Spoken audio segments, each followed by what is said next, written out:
में है, आपको लग रहा होना कि ये अप में है, अप में है, मेरा गांव डाउन में है। डाउन में है, हाँ हाँ, राइट। इसकी स्टोरी है महाभारत काल में। महाभारत काल में जब इसका पांडव जो वनवास में गए थे, तो उन्होंने अपना बड़ा ज़्यादा वनवास का टाइम जो है वो नॉर्थ इंडिया में काटा। ठीक है, तो नॉर्थ इंडिया में काटा था क्योंकि उनको 14 साल का वनवास मिला था। तो उस टाइम में उन्होंने यहाँ पे ज़्यादातर उन्होंने अपना हिमाचल उत्तराखंड में टाइम काटा है। तो उन्होंने यहाँ पे अपने उस टाइम में वनवास वाले टाइम में टेम्पल बनाए, कोई मंदिर बनाए।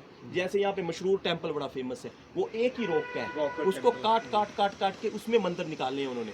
एक चट्टान थी, चट्टान को काट काट के, तो ये एक यहाँ पे शिव टेम्पल है। अच्छा। शिव टेम्पल है बैजनाथ में, यहाँ से 28 से 30 किलोमीटर दूर है शिव टेम्पल। तो ये वहाँ पे उन्होंने एक शिव टेम्पल बनाया। ठीक है जी, हमारे गांव में विजिट करते हुए आए थे वो, जो पांडव थे हमारे गांव में विजिट करते आए थे, तो उन्होंने यहाँ पे खुदाई की है। ये देखो आप, इसलिए हमारा गांव डाउन में है कि उन्होंने यहाँ पे खुदाई की है।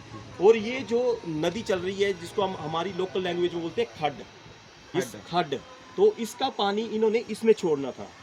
ठीक है जी, और जहां से आप आए वो देखो उसमें ऐसे करके बना हुआ है, वो देखो ऐसे और ऐसे करके।